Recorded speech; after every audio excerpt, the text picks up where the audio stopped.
Hello viewers, আসসালামু আলাইকুম। নতুন একটা ভিডিওতে আপনাদেরকে আবারও স্বাগতম।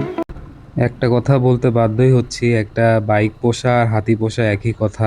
স্টুডেন্ট লাইফে প্রতি মাসে আপনার হাতে 5,000 টাকা থাকলে আপনি রাজার হালে ঘুরতে পারবেন, কিন্তু বাইক থাকলে যে টাকাগুলো কোথা দিয়ে যায় এটা হিসাব মিলানো যায় না।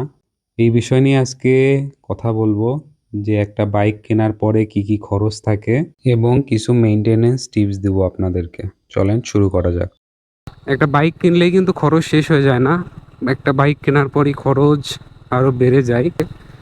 আপনার হয়তো দেখা গেল বাজেট বাজেট 2,80,000 আর বাইকের দাম 2,80,000, আপনি কিন্তু সে বাইকটি কিনতে পারবেন না। আপনার কিন্তু এক্সটার্নাল আরও অনেক কিছু খরচ আছে, যেমন বাইকের কাগজপাতি বলেন, বাইকের কিছু কাজ করা বলেন, পার্টসপাতি লাগাইতে হয় এক্সট্রা। তারপরেও আরও অনেক এক্সটার্নাল খরচ থাকে নতুন বাইক কেনার পরে।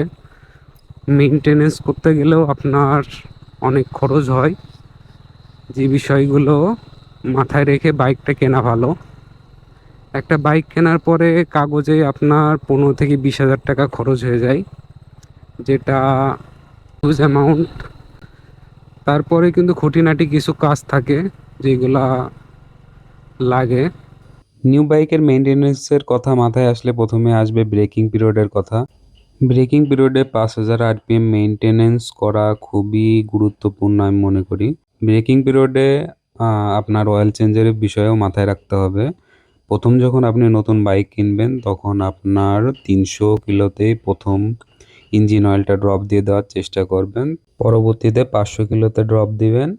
এরপরে আবার যদি ইঞ্জিন ড্রপ দিন তাহলে 800 কিলোতে ড্রেন দিতে পারবেন। অয়েল চেঞ্জের সাথে সাথে অয়েল ফিল্টারটাও আপনারা চেঞ্জ করে ফেলবেন। এভাবে আপনারা 2,000 কিলো পর্যন্ত মেনটেনেন্স করেন। বাইকের চেন কিন্তু খুবই গুরুত্বপূর্ণ একটা জিনিস। আপনারা বাইক কেনার পরে প্রথম থেকে বাইকের চেনে যত্ন নেবেন এবং চেনে লুপ ইউজ করবেন। আমার এই চ্যানেলে বাইকের কিভাবে যত্ন নেবেন সেই বিষয় নিয়ে কিছু ভিডিও আছে, আপনারা দেখতে পারেন। আমরা অনেকেই বাইকের এয়ার ফিল্টারের কথা কিন্তু ভুলে যাই। এটাও কিন্তু চেঞ্জ করা বাইকের জন্য খুবই গুরুত্বপূর্ণ। 3 থেকে 4,000 কিলোমিটার চালানোর পরে আপনারা এয়ার ফিল্টারটা চেঞ্জ করে ফেলবেন। এই সকল মেনটেন্যান্সেও ভালোই খরচ হয়। তারপরেও এক্সটার্নাল কিছু পার্টসপাতি এই বাইকে লাগানো হয়েছে, আপনাদের একটু দেখাই।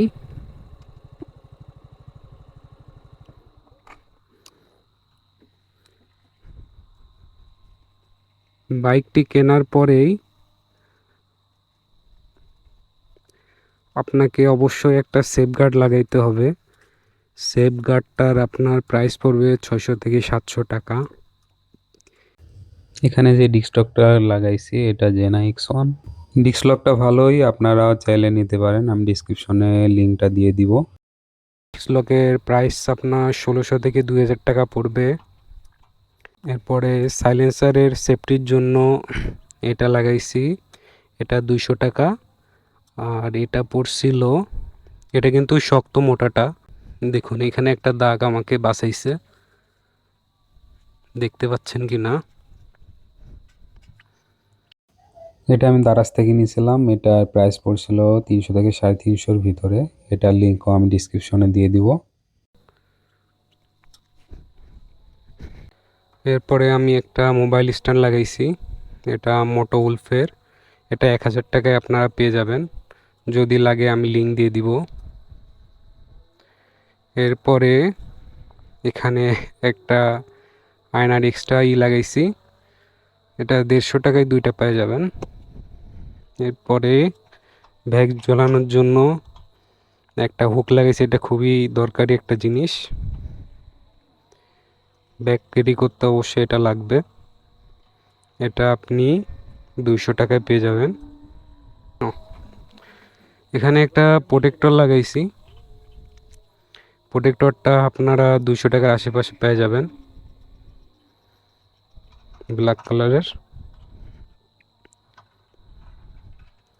আমার বাইকে ভুংচং মোটেও ভাল লাগে না, সিম্পলি ভাল লাগে।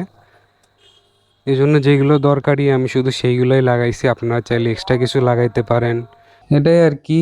যদি ভিডিওটি ভালো লাগে, যদি ভিডিওটি আপনার উপকারে আসে please like comment share and subscribe করে পাশেই থাকবেন।